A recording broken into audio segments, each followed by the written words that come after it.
ce mois d'octobre va être décisif. Pour quelle raison? Parce qu'il y a 3 élections qui ont lieu pratiquement à la même date, autour du 20 octobre. Et c'est l'élection en Argentine, en Bolivie et en Uruguay. Alors, celles qui sont les plus importantes à mes yeux, ce sont les élections en Argentine. Pourquoi? Parce que lorsque l'actuel président Macri a été élu il y a 4 ans, on avait estimé que c'était une élection décisive qui marquait la fin du cycle progressiste. On avait dit finalement la défaite des péronistes progressistes en la personne de Cristina Fernandez, eh bien cette défaite-là marquait la fin du cycle, mais aussi le désenchantement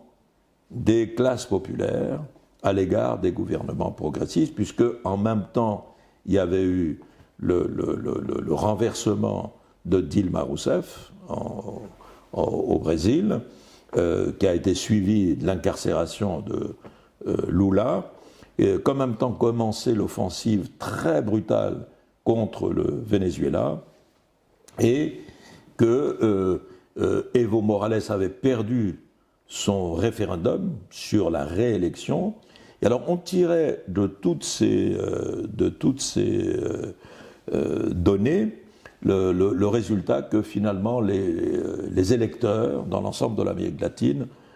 prenaient leur distance à l'égard des gouvernements progressistes. Il y avait ensuite les événements au Nicaragua,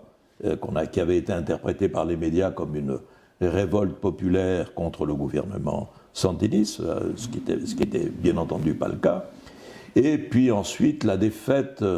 du gouvernement, disons, de centre-gauche au Chili, avec le retour de Piñera. Donc la lecture qui était faite était une lecture où il y avait le cycle progressiste se terminait et un cycle, disons, néolibéral revenait, ou un cycle conservateur revenait, un cycle pariant davantage sur le marché et les politiques d'austérité. Bon, c'est pourquoi, actuellement en Argentine, disons, la faillite de l'expérience Macri, le fait que Macri se soit effondré en raison de ses propres politiques, sans que personne ne le pousse à ce résultat, le fait qu'il ait été obligé, en raison de ses politiques, de recourir au FMI, ce qui est évidemment une institution qui est détestée par la population argentine, puisqu'elle se souvient de ce qui s'est passé en l'an 2000-2001, quand il y a eu la nécessité d'établir une politique d'austérité très brutale et empêcher les gens d'accéder à leurs propres économies dans la mesure où on ne pouvait plus, on n'avait plus le droit qu'à une toute petite somme de son propre compte en banque. Donc cette politique-là, l'échec de la politique Macri, hein, une politique qui a consisté à augmenter les tarifs publics, à réduire les salaires et à réduire le nombre de fonctionnaires, également le prix des pensions de retraite, fait que c'est une politique qui est devenue très impopulaire en Argentine, et lors des primaires qui ont eu lieu récemment, on a pu voir les résultats, et Macri a eu un résultat très négatif par rapport au candidat péroniste actuel, qui est Alberto Fernandez, puisque Cristina Fernandez se présente comme vice-présidente. Voilà. En Argentine, le poste de vice-président donne accès automatiquement à la présidence du Sénat. Et donc, aux élections du 20 ou 24 octobre, si le ticket Alberto Fernandez, Cristina Fernandez est élu, ce que semblent actuellement pronostiquer les différents sondages, puisque les sondages donnent actuellement Alberto Fernandez à 20 points de différence avec Macri, Et il semble très difficile qu'en 3 semaines, Macri puisse rattraper un tel retard. Donc Cristina serait la prochaine présidente du Sénat en Argentine, et Alberto Fernandez le président. Alors, ça c'est très symbolique, parce que, si tu veux, ça s'ajoute, ou ça s'ajouterait à une victoire que semblent annoncer les sondages également de Evo Morales en Bolivie, et il faudra attendre les résultats en Uruguay, et là les sondages, les enquêtes d'opinion montrent que ce serait plus équilibré, voire que la victoire des forces progressistes n'est pas assurée, mais en tout état de cause, en Uruguay, il y a un consensus pour dire que ces 12 dernières années de gouvernement du Frente Amplio, qui est le groupe de partis de progrès qui ont gouverné l'Uruguay sous la direction du président Tabaré Vázquez, puis de Pepe Mujica, a été une période de stabilité, une période de progrès, une période d'enrichissement général de la société, et qui peut être présenté comme un modèle pour l'Amérique latine. Mais indépendamment de ce cas de l'Uruguay, ces victoires-là viennent s'ajouter à la victoire de Nito Cortizo au Panama, qui est le candidat torrijiste, également de centre-gauche, si tu veux, et également, on pourrait dire que, d'autre part, au Nicaragua, la situation s'est stabilisée et le gouvernement de Daniel Ortega s'est maintenu au pouvoir, et d'autre part, il y a des élections prochainement, en mai de l'année prochaine, en République dominicaine, où là aussi, la victoire du PLD, actuellement déjà au pouvoir, est quasiment assurée. Et si l'ancien président Léonel Fernandez remporte les primaires au sein du PLD qui ont lieu le 6 octobre prochain, eh bien Léonel Fernandez serait le prochain président de la République dominicaine, lui aussi de centre-gauche. Donc il y a toute une série de données qui nous indiquent bien que la fin du cycle progressiste ne s'est pas produite, puisqu'il y aurait continuité dans certains pays, comme la Bolivie, il y aurait retour au pouvoir dans le cas de l'Argentine, et il y aurait également continuité, par exemple, en République dominicaine. Par ailleurs, si on étudie, si on se penche sur le cas du Venezuela, on peut dire que le Venezuela, qui a été agressé depuis que le président Maduro avait gagné ses premières élections en avril 2013, qui a été très brutalement agressé, et dont l'hostilité des États-Unis à son égard n'a cessé de croître, au point nous avons vu, en particulier en janvier dernier, comment il y a eu une offensive particulière lorsqu'il y a eu l'opération Guaido. Eh bien, on peut dire maintenant, avec la nomination de ce président par intérim prétendument légitime à la place du président Maduro, eh bien, on voit bien aujourd'hui, on peut dire que l'opération Guaido a échoué.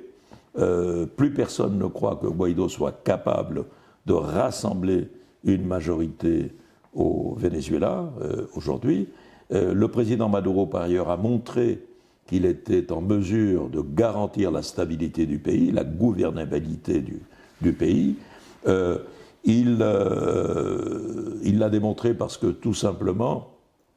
malgré les pressions extérieures, malgré le blocus financier auquel le pays est soumis, malgré le blocus commercial auquel il est soumis, malgré l'agressivité des États-Unis, en collaboration en particulier avec le gouvernement de Colombie, le gouvernement du président Duque, qui est très articulé sur cette position d'agressivité à l'égard de la révolution bolivarienne. On peut dire que finalement, aucune personnalité importante du système politique vénézuélien n'a trahi le président Maduro. Aucun général n'a déserté, aucun ministre n'a démissionné, aucun ambassadeur n'a renoncé. Donc, par conséquent, le système politique du président Maduro, malgré les pressions extérieures, s'est maintenu et ça prouve bien la confiance, finalement, que une partie, en tout cas, de la population vénézuélienne a en le gouvernement chaviste. Et par ailleurs, aujourd'hui, l'agressivité de l'administration Trump s'exprime non seulement contre le Venezuela, mais également contre Cuba. Et également au nom d'une prétendue alliance entre Cuba et le Venezuela, et en particulier sous l'accusation qu'il y aurait au Venezuela 35 000 militaires cubains et que tout le système, disons, d'intelligence, d'information et de répression vénézuélien serait coordonné par des officiers ou des agents cubains. Tout ceci est un récit absolument inventé, mais le résultat, c'est qu'il y a un renforcement du blocus contre Cuba, notamment du blocus énergétique. Non seulement Cuba est soumis à un blocus que l'ensemble du monde rejette, on l'a vu encore à l'ONU ces dernières semaines, où on a vu que finalement la thèse du blocus ne remporte pratiquement que la voix des États-Unis et d'un ou deux de ses alliés, mais que le monde entier, c'est-à-dire plus de 190 pays, refuse et rejette le blocus contre Cuba. Eh bien, mais malgré cela, les États-Unis maintiennent le blocus financier, maintiennent le blocus bancaire et notamment renforcent le blocus énergétique, c'est-à-dire sanctionnent tous les bateaux, tous les armateurs, tous les assureurs qui permettent que, disons, des approvisionnements en matière énergétique, de carburant, arrivent sur l'île. Pourquoi cet acharnement de la presse mondiale et de quelques gouvernements contre Venezuela en particulier et aussi contre Cuba? Pourquoi la faute c'est seulement au Venezuela? Pourquoi? Pourquoi personne ne regarde la Colombie, par exemple? Oui, bien sûr. Ben, on peut parler de la Colombie, on peut parler du Honduras, par exemple, où pratiquement le président Hernandez s'est fait élire sur un coup d'État constitutionnel, puisque la Constitution ne lui permettait pas, que la répression au Honduras est quotidienne. Hein. On peut parler effectivement des assassinats politiques permanents en Colombie, hein, où malgré les accords qui ont été signés avec les FARC, ces accords ne sont pas respectés par les autorités, au point même qu'une partie, disons, des anciens membres des FARC menacent de reprendre des armes, et il n'y a pas, disons, d'émotion à l'échelle internationale, bon, sans parler de la situation dans laquelle se trouve Haïti, par exemple, du point de vue humanitaire. Et il n'y a pas non plus là d'émotion. Et en revanche, il y a une sorte d'acharnement, c'est le terme, sur le Venezuela, notamment depuis que le président Chavez est mort, hein, en mars 2013, et depuis que le président Maduro a été élu en avril 2013. Il y a comme le sentiment que de la part des forces hostiles à la révolution bolivarienne, et notamment de la part de l'administration américaine, que ce soit celle d'Obama d'ailleurs, ou celle du président Trump, parce que là-dessus, il n'y a pas eu de changement, la volonté de en finir avec l'expérience bolivarienne, comme si c'était un peu la source de toutes les expériences progressistes en Amérique latine. Mais jusqu'à présent, ce sont des politiques qui n'ont pas marché. Le chavisme a 20 ans, il aura 20 ans non, il aura 20 ans cette année. Hein. Il a 20 ans, il a eu 20 ans au début de cette année, puisque Chavez a pris ses fonctions de président en janvier 1999, donc ça fait exactement 20 ans, et ça fait 20 ans que, disons, l'impérialisme américain et toutes les forces réactionnaires latino-américaines ont fait de Chavez et du chavisme, et par conséquent aujourd'hui du président Maduro, leur bête noire, et cherchent à le renverser. Ils n'y ont pas réussi, à mon avis, ils ne réussiront pas, tout simplement parce que, moi je l'ai dit très souvent, le chavisme, c'est pas qu'une organisation politique, disons, c'est pas qu'un parti politique, c'est une réalité sociologique. Le chavisme a apporté à la société bolivarienne, et notamment à la majorité du peuple vénézuélien qui était marginalisé malgré l'immense richesse du Venezuela, le chavisme a apporté des réponses à leurs aspirations sociales, en termes de dignité, mais aussi en termes tout simplement de pouvoir d'achat, d'emploi, d'accès au logement, d'accès à l'éducation, d'accès à l'université, de construction d'équipements, de projets en matière de souveraineté alimentaire, en matière de souveraineté industrielle, en matière de projets tout simplement de construire, comme disait Chavez et comme dit le président Maduro, un pays puissance, une des puissances internationales. Et tout ça a déplu énormément aux forces réactionnaires, et notamment aux États-Unis et à leurs alliés dans la région, à commencer par l'oligarchie colombienne.